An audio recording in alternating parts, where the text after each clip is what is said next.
بسم اللہ الرحمن الرحیم۔ السلام علیکم ورحمۃ اللہ وبرکاتہ۔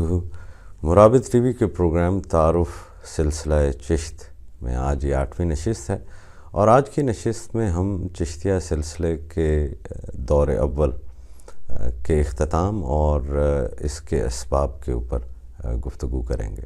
گزشتہ نشستوں میں ہم نے آپ کو اس سلسلے کے آغاز، اس کی ہندوستان آمد اور پھر اس کا ایک نظام کے اندر وضع ہونا، ایک اصلاحی تربیت اور ایک تحریک کی صورت اختیار کرنا، اور پھر دہلی میں حضرت شیخ نظام الدین اولیاء کا اس کو اپنے معراج کمال تک پہنچانا، اس کا ذکر کیا۔ اور پھر ہم نے حضرت نصیر الدین چراغ دہلوی کو پیش آنے والے مسائل کے بارے میں آپ کو بتایا کہ اس دور کے اندر کیسے شکست و ریخت شروع ہوئی اور کیا وہ اسباب بنے کہ جن میں اس پہلے دور کا اختتام ہوتا ہے۔ تو اسلامی ہند کی اگر ہم تاریخ پڑھتے ہیں تو اس کے اندر ایک عجیب تبارد ملتا ہے کہ حضرت خواجہ معین الدین چشتی اجمیری غریب نواز جو محمد غوری کی بشارت دیتے ہیں، ایسا لگتا ہے کہ جیسے جیسے روحانی تحریک بڑھ رہی تھی ویسے ویسے ہی مسلمانوں کے ہاتھ وہ سیاسی طاقت آتی چلی گئی، اور تعمیر و تشکیل جو ہے وہ ایک ایسے عروج پر پہنچی کہ دہلی اپنے وقت میں بغداد جیسی حیثیت اختیار کرنے لگ گیا۔ تو آج ہم بتائیں گے آپ کو کہ وہ کیا وجوہات بنی ہیں اس سلسلے کے دور اول کے خاتمے کی۔ تو دو چیزیں اس کے اندر ضروری ہیں مینشن کرنا۔ ایک تو ان بزرگوں کا وہ مزاج ہے، وہ طبع ہے کہ جو ہمیشہ سلاطین سے دور رہے ہیں۔ حضرت بابا فرید الدین مسعود گنج شکر علیہ رحمت نے ایک تنبیہ فرمائی اپنے مریدین کو اور اپنے خلفاء کو کہ اگر اپنے روحانی مراتب میں بلندی چاہتے ہو تو سلاطین کی اولاد کے ساتھ بھی رابطے میں مت رہو۔ یہ ایک وہ بنیادی اصول تھا کہ جس کے اوپر حضرت خواجہ معین الدین چشتی اجمیری بھی رہے، حضرت خواجہ قطب الدین بختیار کاکی علیہ رحمت بھی رہے، حضرت بابا فرید الدین مسعود گنج شکر علیہ رحمت تو اس حد تک رہے کہ آپ دہلی سے ہی اس خدشے کے پیش نظر کہ لوگ سیاست میں حصہ لینا شروع کر دیں گے، آپ خانقاہ کو ہی اجودھن میں منتقل کر دیتے ہیں، اور وہ آپ کو پھر وقت مل جاتا ہے، وہ فرصت مل جاتی ہے کہ یہ ایک باقاعدہ نظام کی صورت میں، ایک اصلاحی تربیت کے نظام کی صورت میں، ایک اخلاقی تربیت کے نظام کی صورت میں، ایک روحانی تحریک کی صورت میں یہ قائم ہوتا ہے۔ تو اس کے بعد پھر حضرت خواجہ نظام الدین محبوب الہی کے جو اس کو کمال تک پہنچاتے ہیں۔ تو یہ تمام بزرگ جو ہیں یہ سب کے سب اقتدار کے ایوانوں کے ساتھ دور رہے۔ کہتے ہیں کہ power corrupts and absolute power corrupts absolutely. تو کرپشن سے بچنے کے لیے اور اپنے آپ کو مرکوز، اپنی توجہ کو سلسلے کی اور دین کی تبلیغ کی طرف مرکوز رکھنے کے لیے ان بزرگوں نے یہ اصول وضع کر لیا تھا کہ یہ اقتدار اور سیاست کے بالکل قریب نہیں جاتے تھے۔ ایک بات تو یہ تھی۔ دوسری بات یہ تھی کہ جتنی بھی خانقاہیں قائم ہوئیں، حضرت بابا فرید الدین مسعود گنج شکر علیہ رحمت کا فیض اور پھر اس فیض کی مزید تقسیم حضرت نظام الدین محبوب الہی نے جو کی، اور ہندوستان کے مختلف صوبوں کے اندر یہ خانقاہیں قائم ہو گئیں، یہ تمام خانقاہیں اس مرکز سے جڑی رہتی تھیں۔ اگر حضور قطب پاک کے خلفاء تھے اور انہوں نے اپنے وقت میں مختلف خانقاہیں ملک کے مختلف صوبوں میں قائم کی، تو وہ رہنمائی کے لیے ہمیشہ دہلی کے ساتھ رابطے میں رہتے تھے۔ اسی طرح بابا فرید کے جتنے بھی خلفاء تھے وہ اپنی خانقاہوں میں مریدین کو کیا نصاب پڑھایا جانا ہے، ان کی کیسی اخلاقی اور روحانی تربیت کرنی ہے، اس کے لیے ہمیشہ وہ گائیڈنس پاک پتن شریف سے لیتے رہے، اور یہی حال حضرت نظام الدین اولیاء کے خلفاء کو بھی رہا۔ تو ایک مرکزیت تھی، اور وہ جو شیخ تھے وہ اپنے حالات اور اس کے تناظر میں، معاشرت میں اپنے جو نائب تھے، اپنے خلفاء تھے، ان کے ساتھ ایک ربط میں رہتے تھے۔ تو یہ ایک ایسی بڑی بردرہڈ بن چکی تھی کہ جو ایک سسٹم کے اوپر بیس کرتی تھی۔ تو یوں اس کی جو شیرازہ ہے وہ بکھرا ہوا نہیں تھا، ایک بڑی شیرازہ بندی تھی۔ تو حضرت شیخ نصیر الدین چراغ دہلوی کے زمانہ وہ ہے کہ جب محمد بن تغلق آتے ہیں، اور محمد بن تغلق یقیناً چشتیہ سلسلے کے اس مرکزی نظام کو ختم کرنے میں جس شخص کا بڑا ہاتھ ہے، بڑا دخل ہے، تاریخ اس کو محمد بن تغلق کے نام سے ہی یاد کرے گی۔ محمد بن تغلق بہت تیزی میں کام کرنے کا عادی شخص تھا، ایسا نہیں کہا جا سکتا کہ اس کی نیت کے اوپر کوئی شک ہو۔ اس کی ایک خواہش تھی کہ ملک کے مختلف حصوں کے اندر دین کی تبلیغ جو ہے اس کو بہتر انداز میں کیا جائے، اور اس نے علماء کو پرسو کیا۔ دکن کے اوپر کیونکہ حکومت جنوبی ہندوستان کا ایک مرکز تھا، تو دکن کے اوپر کوئی بھی حکمران اس وجہ سے مسلمان حکمران نہیں جا پایا کیونکہ وہاں پر مسلم رعیت کم تھی، مسلمان جو ہے وہ کم تھے۔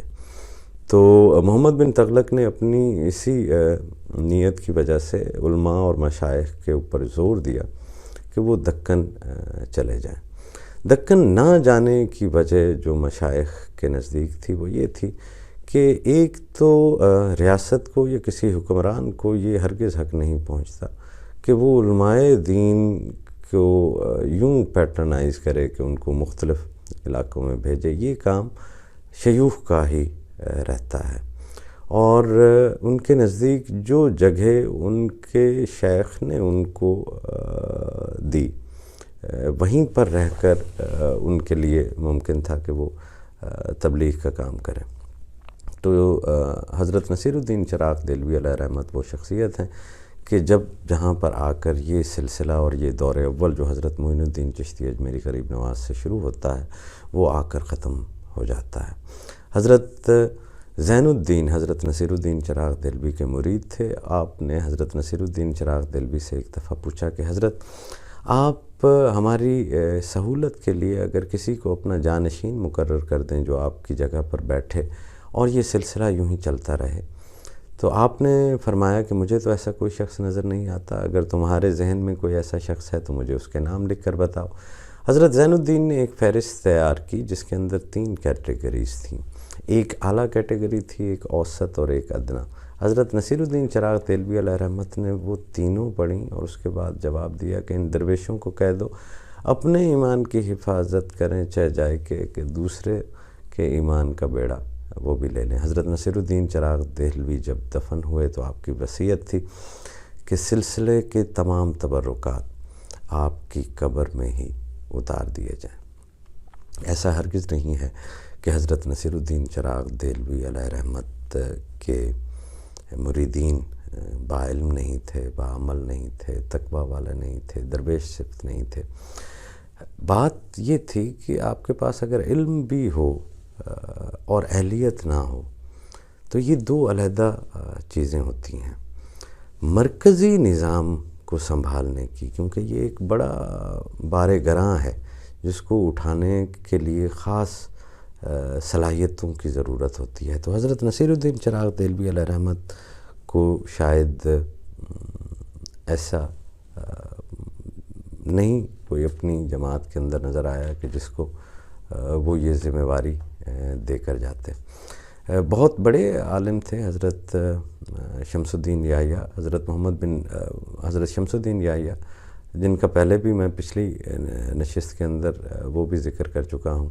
تو محمد بن تغلق نے ان کو زور دیا کہ وہ کشمیر چلے جائیں، اور آپ نے پس و پیش کیا، اس حد تک کہ اتفاقاً آپ کے سینے کے اوپر ایک پھوڑا نکل آیا۔ محمد بن تغلق کو اس بات پر بھی یقین نہیں ہوا، انہوں نے اس بیماری کی حالت میں ان کو دربار میں طلب کیا، اور جب انہوں نے اپنا سینہ مبارک دکھایا جس کے اوپر پھوڑا نکلا ہوا تھا، تو تب جا کر محمد بن تغلق نے آپ کو دہلی میں رہنے کی اجازت دی۔ تو مولانا فخر الدین زرادی،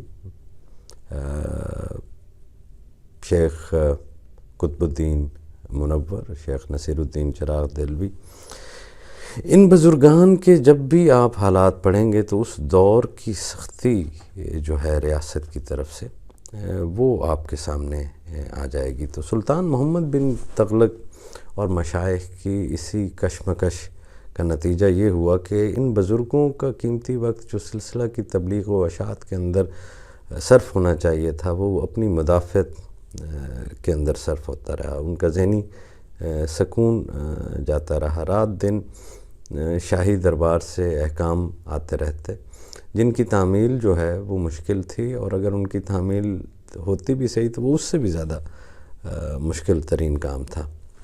یہ وہ دور تھا کہ جب ریاست کی طرف سے ایک جبر ہونا شروع ہوا، ایک پروسیکیوشن چشتیہ سلسلے کی ہونی شروع ہوئی. پھر ایک وہ وقت بھی آتا ہے کہ محمد بن تغلق تمام مسلمان آبادی کو دہلی سے دیوگیر بھیج دیتا ہے.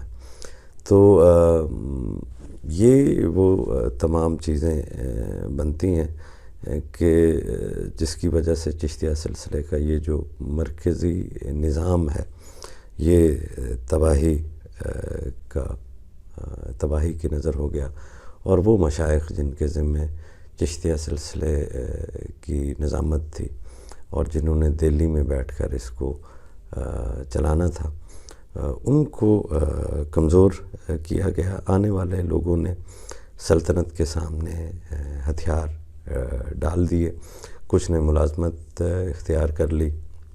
بابا فرید علیہ رحمت کے پوتے حضرت بدر الدین سلیمان کے صاحبزادے جو ہیں وہ بھی شیخ الاسلام بنا دیے گئے، اور آپ کے ایک پڑپوتے کو بھی شیخ الاسلام، جب باپ فوت ہو گئے تو ان کے شیخ معز الدین اور شیخ علم الدین، یہ ایک کو گجرات بھیج دیا گیا تھا، ایک کو دلی بلا لیا گیا. تو وہ شیخ الاسلام تھے اس وقت دہلی میں محمد بن تغلق کے زمانے میں. تو اگرچہ حالات دیگر کا ہم تجزیہ کریں بے تعصبی کے ساتھ، تو یہ یقیناً ہے کہ ریاست نے ایک جبر کے تحت چشتیہ سلسلے کو کمزور کیا، اور یہی سبب بنا کہ دہلی میں سیاسی حکومت بھی کمزور پڑتی چلی گئی. تو آج کی اس نشست میں ہم نے دور اول کے خاتمے کے اسباب کے اوپر روشنی ڈالی. انشاءاللہ تعالی آنے والے پروگرامز کے اندر اب ہم یہ سلسلہ جیسے مختلف صوبوں کے اندر پیش قدمی کرتا ہے، مرکزی نظام نہیں ہے، صوبوں کے اندر مختلف خانقاہیں قائم ہیں اور صاحب خانقاہ اپنا اپنا نظام وضع کر رہے ہیں. آنے والے پروگرام تک کے لیے اجازت. اللہ سائیں آپ کو خیر سے نوازے اور خیر بانٹنے کی توفیق سے نوازے. السلام علیکم ورحمۃ اللہ وبرکاتہ.